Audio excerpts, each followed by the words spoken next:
Hi! We are here today because we wanted to talk about why we decided during the election process to support our now president-elect, Donald J. Trump.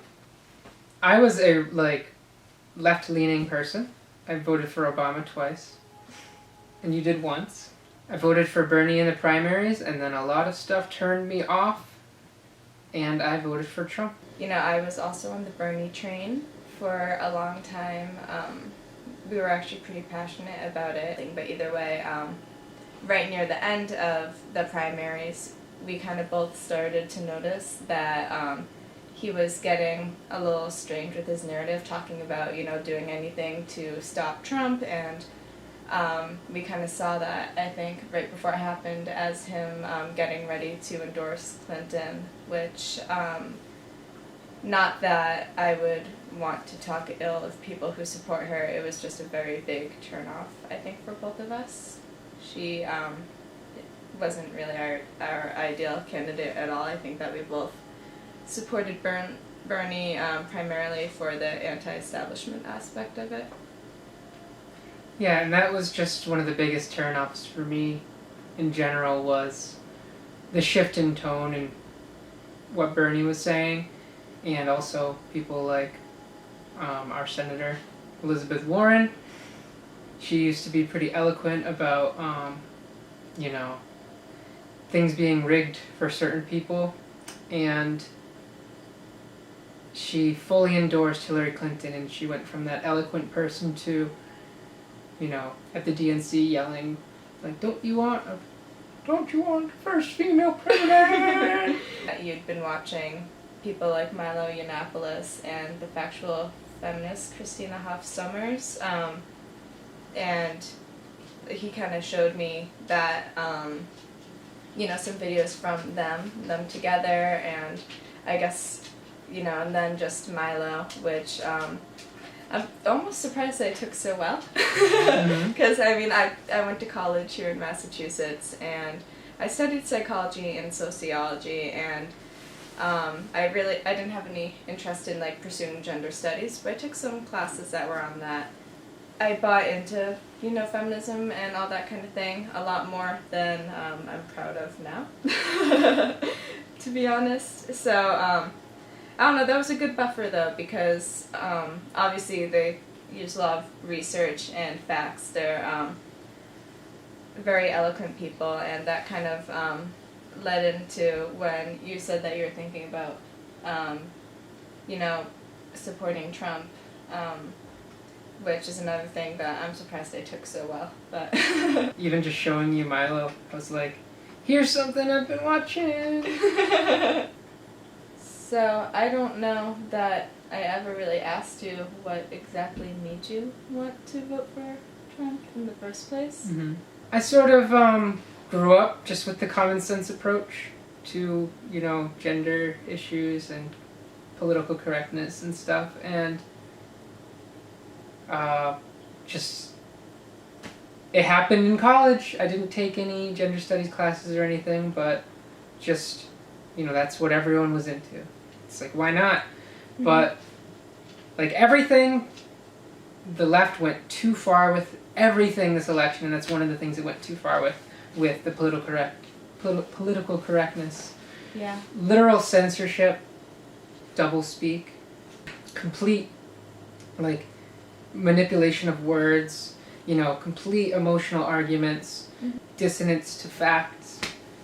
And I was just like, oh my god, we're the baddies.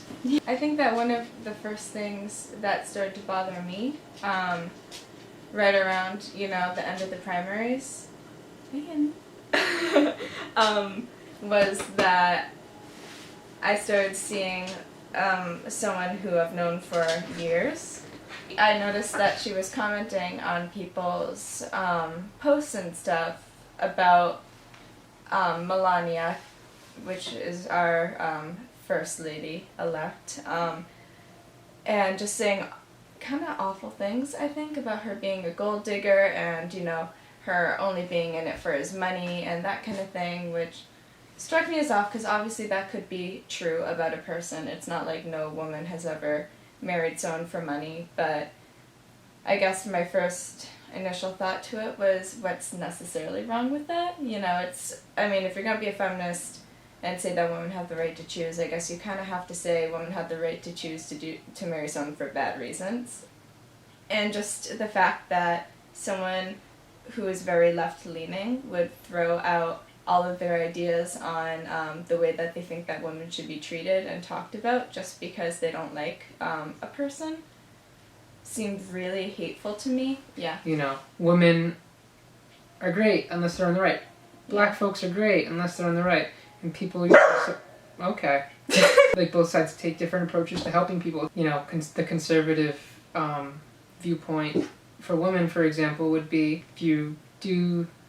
Yeah, if you work just as hard, Yeah. you'll make as much money. Which, I mean, is That's probably the most American true free equality. thing. But yeah, anyway, speaking of Melania, like, huge thing for me was double standards, and I'm sure they come from the right too. Mm-hmm. But like, Melania's wearing white. What does that symbolize? It's something scary and racist. Hillary's wearing white. She's like, it's because she's virtuous or something. Presidential, yeah. Yeah. For me, what really bothered me and what still bothers me is, you know, really the hatefulness. Like, for example, at work, I got to listen to a conversation where, you know, one person was saying that, you know, they didn't understand why people would vote for Trump, and they looked it up, and it turns out a lot of Trump supporters are white supremacists, and they're all, you know, voting for him because he's giving voice to their, you know, their opinions on race. And another coworker said that, you know, she doesn't think it's about race, but that she thinks that Trump supporters are guilty of being racist by association. I guess it hurts hearing that kind of thing. And they didn't know at that time that I was supporting Trump, but hearing that, you know, someone hates you without even, like, knowing that they hate you is weird, especially when you've known them for that long. Mm-hmm. And then it also went on to people saying stuff like that on Facebook, and, you know, people liking and sharing things about how, you know, Trump supporters are all deplorable. You know, women who support Trump, you know, they have no respect for them. You know, they're traitors to their sex, stuff like that. Mm-hmm.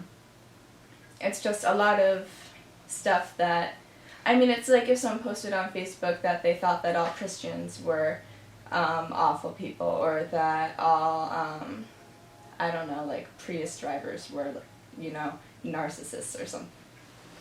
You know, that kind of thing, where it's just, you know, I know that not everyone knew that they were saying that about me, but they kind of still are. It doesn't matter, Mm-hmm. I guess. Like, I never said that, you know, a supporter of a candidate I didn't like was like a sheep or an idiot or, Mm-hmm. you know, sexist or anything like that. Like, I don't know, I think that that's a terrible thing to accuse someone of. Like, it's just like bullying, and it all comes from an Mm-hmm. echo chamber. Yeah, and, you know, bullying, shaming, all the things that they were, you know, accusing Trump supporters and especially Trump of doing and stuff that they were doing. Definitely another aspect of the hypocrisy where, you know, you're saying that, you know, oh, it's too bad to know that, you know, half of Americans don't believe in being, like, loving and kind. And it's like, it seems to me that when you're saying stuff like that about a bunch of people that you don't know, you're being the one who's prejudiced and unloving and unkind. It's not like, you know, Hillary didn't have her weird racist things. It's not like KKK members did endorse her, Mm-hmm. or that she didn't endorse KKK members throughout her career. So Yeah. it's like, but it's just what the media focuses on. And Yeah. you've heard it, but my favorite argument when people drop the race card, which they will do immediately, the racist card, I mean, and say, oh, Trump's racist. You know, the most racist seeming thing he said, as far as I know, is that illegal immigrants are, you know, murderers, rapists, drug sellers, and that sounds terrible, but he was saying that people who are rapists, and that's another double standard. Like, Hillary called young black thugs super predators. Mm-hmm. But I know better, and I know that she was talking about people who are violent, doing violent crimes. Yeah. She's calling them super predators. He's calling the people who are rapists. like, by that logic, neither argument should be made, or both should be made just as frequently. But the media didn't do that, so nobody even considered it, and the left just ran with it, and they said, oh, yep, gonna put up my double standards, gonna put up my, my blinders, and I'm just gonna go with he's racist. And as soon as you will bring up an argument, I've done that twice. It's because people go, oh, well, he's racist. And I'll say that, and they'll go, oh, well, I just want to talk about the issues. I want to focus on the issues. Because that was all they had. What is it? One of her favorite phrases was that, Trump calls women this and that and that. It's like, he called specific women those things. And, wasn't unwarranted. Yeah. Yeah, I mean, a woman like, Rosie O'Donnell, I mean, her whole thing is being annoying. Yeah. And if she wanted to lose weight, she probably would. I mean, I think it's all part of her persona. And, I guess it kind of stinks she didn't take kindly to that. And, I mean, it wasn't nice, but I don't think that you get to use, being upset as a platform like that. It's like what Ben Shapiro says when he says, feelings are not facts. Yeah, right? Facts are not feelings, whatever it is. And it's kind of crazy. The left weaponizes their feelings. Being offended completely reframes their opponent. Yeah. Like, I'm hurt, therefore, because I'm assuming you're a monster, therefore this person must be a monster. It sucks when the person who, is more stoic about their feelings can get so much shit thrown at them. They can have insult and insult and insult thrown at them. I mean, Trump was called a narcissist, a megalomaniac, selfish, a Nazi. No one made those claims about Hillary. And then the left can just make up stuff and be heard about it. And it's not fair. Anytime that someone like Trump did make fun of Clinton, it was thrown back in their face for him being, a jerk, another example of him not being kind to women, a bully, stuff like that. Whereas, Clinton, her supporters, anyone on her team could just, like you said, say all these awful things about Trump and his supporters. His supporters. And if he said, oh, you should see the awful things people are emailing and tweeting at me, they're being absolutely terrible, they're horrendous things, and people go boo-hoo over it, I'm pretty sure Elizabeth Warren and other people, actually pretty much said that. It was pull up your big boy pants, Donald Trump. It's not rigged. When her whole career up until Hillary running was everything's rigged, everything's rigged. I think that part of it does have to do with the fact that when you are on the left, you have to think of it as, to use their own language, as privilege, because you get to say almost anything that you want, and it's often, considered to be warranted, even if it's awful and mean, because you're on, what people generally think of as the right side. And I think a lot of it comes from refusing to understand the other side. I think that Republicans and, conservatives, they're not evil people. None of the ideals in themselves are evil. And like you said, it's just two different approaches to the same end. I think most people want to help people who are struggling. I mean, whether you're giving people welfare or giving them jobs, it's just two ways to help people who don't have the money that they need. One way I heard it put was the left, you're in a ditch, the left will throw a rope down and ask you to grab on, and they'll say they'll pull you up, and they might not ever do it. And the right will put a ladder down and say climb up, and it's up to you to do it. Exactly. And I don't think any candidate was perfect. No candidate will ever be perfect as far as, our elections go. It's impossible. But I would rather have someone who, believes in self-reliance and having pride in your country, having pride in yourself, and in protecting your country. I think everyone should aspire to be great and their best self. To be proud and to be great and to be successful. And you have the freedom not to, but, it's better than just giving handouts because no one will try. Yeah. And then the divide becomes bigger. Yeah. The divide that the 99% is so concerned about only becomes bigger if you can't get a job. Yeah, if you take away the jobs, there is no middle class, and the middle class is what America's built off of. Those are the consumers. I mean, I think that there's a time and a place for what you would call a handout. I think that, you know, if someone falls down a little bit, you help them back up. Some people really do legitimately just need, you know, the allowance or whatever. That's okay, you know? Oh, I'd love a handout. I wouldn't ever fault someone for taking something that they need, but, you know, it's very different to, you know, be pretty much forced to be on something like welfare because you can't get a job, because there aren't any jobs, you know? Yeah. Or, you know, because you have a job and it's not good enough. Yeah.